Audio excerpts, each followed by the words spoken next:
Sunod-sunod ang pagkakahuli ng tatlong indibidwal na kabilang sa listahan ng most wanted persons sa lalawigan ng Bulacan, matapos ang serye ng hiwalay na operasyon na isinagawa ng pulisya sa magkakaibang bayan.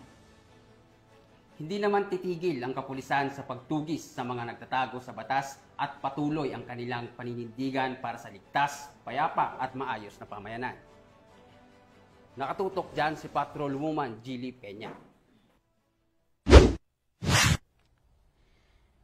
Wala nang lusot ang tatlong indibidwal na tinaguriang most wanted person ng lalawigan matapos masakote ng Bulacan Police Provincial Office sa magkakahiwalay ngunit mabilis ang manhunt operation sa iba't ibang bayan ng Bulacan nito lamang nakaraang araw.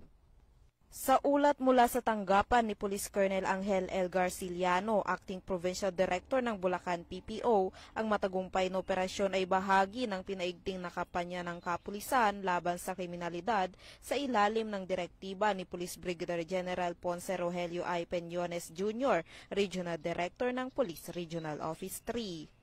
Unang nasakote ang tinaguriang top 1 most wanted person ng Santa Maria, Bulacan.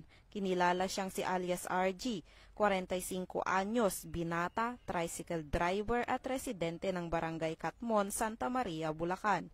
Siya ay naaresto sa bisa ng warrant of arrest sa kasong rape na walang inirekomendang piyansa.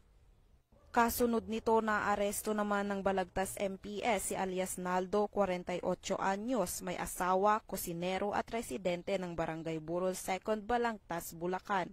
Tinuturing siyang top 5 most wanted person ng naturang bayan kaugnay ng kasong 2 counts of qualified theft na may nirekomendang piyansang 12,000 pesos sa bawat kaso. Samantala, sa Norzagaray, Bulacan, natuntun ng tracker team si alias Alvin, 33 anyos, binata, construction worker at kabilang sa top 10 most wanted person sa municipal level. Batay sa warrant of arrest na inilabas ng Municipal Trial Court, 3rd Judicial Region Angat, Bulacan para sa kasong pagnanakaw o theft na may nirekomendang piyansang 30,000 pesos.